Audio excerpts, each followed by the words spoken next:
Right, and welcome back to my video sa more updates at ako'y muling nagbabalik ng pasundot-sundot, ano. Kung napapansin nyo, wala akong masyadong upload at hindi na ako nakapagantay sa Bajaj Cute. At kahit naman maihintayin tayo, hindi naman natin alam kung kailan natin siya dapat hintayin. Ibig sabihin wala naman talagang specific update, no? Kung kailan siya lilitaw. So ito, halos kasi laki niya yung kinuha ko. Malaki ng konti kasi ang kasing katawan niya is parang yung Suzuki Alto. So we decided na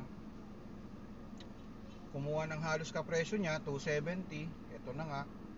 So yung Suzuki Celerio. Tipid yung Suzuki Celerio eh. So ini-imagine ko na lang.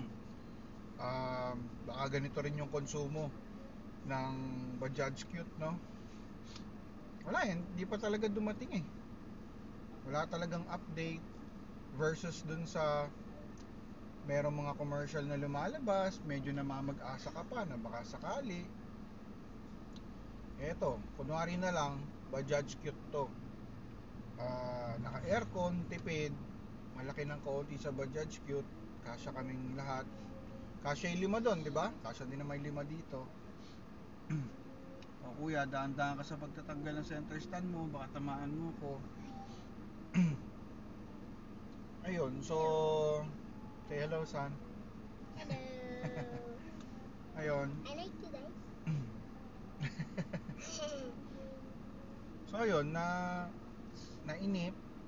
Actually hindi nainip eh. Na-aksidente kasi si Mrs. sa motor, kasama niya yung isang kaibigan. Nag-home service sila ng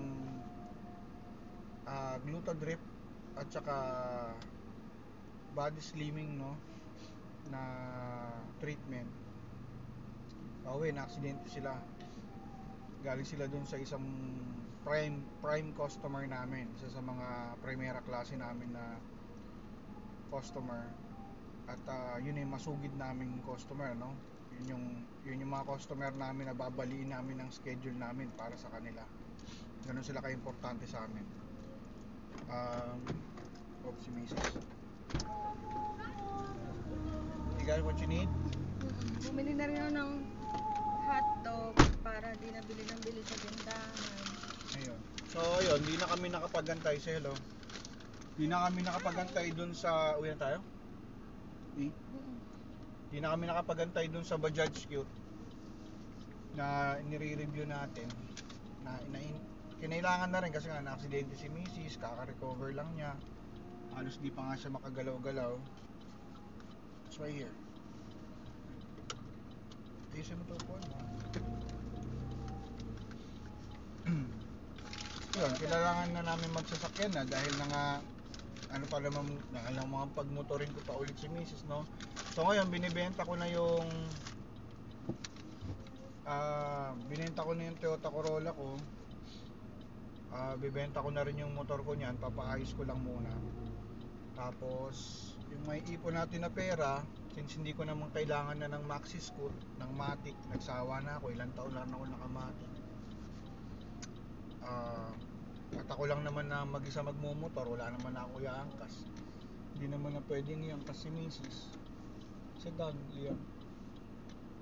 Magka-clutch type na ulit ako, manual. Tapos pag nagsawa, balik sa Matic, ganyan. Pero so far, dahil matagal na tayong naka-Matic,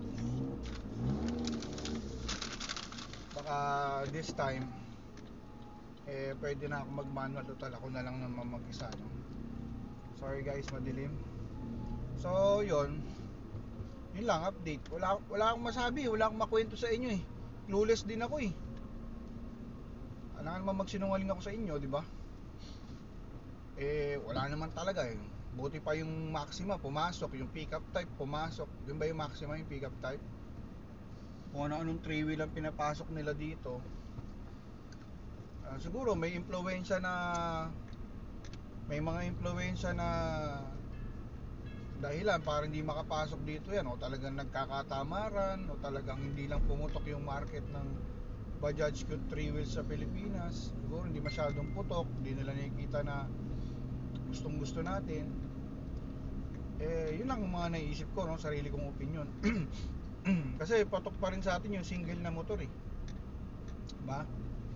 Patok pa rin yung single, patok pa rin yung pa big bike. Actually yung hype ng big bike, patapos na yung hype ng big bike eh. Nagsawa yung mga tao sa mga vlogger na puro big bike yung ginawang pang fraud para makaani, no? Sumabay dun sa ride, sumabay sa hype. Okay naman yun, wala namang masama dun. Saka mali mo, gusto na naman nila mag big bike. Kaya lang yun yung naging reason para maagang magsawa yung mga tao. Hindi na masyadong nakakawaw yung dating ng big bike kasi nga umay na ang mga viewers. Ayan. Ako man, no, nangangarap ako mag big bike. Dapat big bike na nga to eh. Kaya lang inuna ko yung sasakyan. Umay na kasi, umay na yung mga tao. Parang di na nakaka-excite, parang common na lang. Wala nang special na pakiramdam. Yun lang. So, pauwi na kami nito galing O-Save. Namin nilang si Mrs. Kakarbonara daw siya. So guys, kung meron kayong update tungkol sa Bajaj Cute, balitaan nyo naman ako. Try natin puntahan, kausapin. Kasi kahit si K-Servi ko clueless eh. Alam mo yung parang wala silang nabalitaan na kahit ano tungkol doon. Yun lang. So tapusin na natin yung vlog dito guys. Malapit na kami sa bahay. See you when I see you.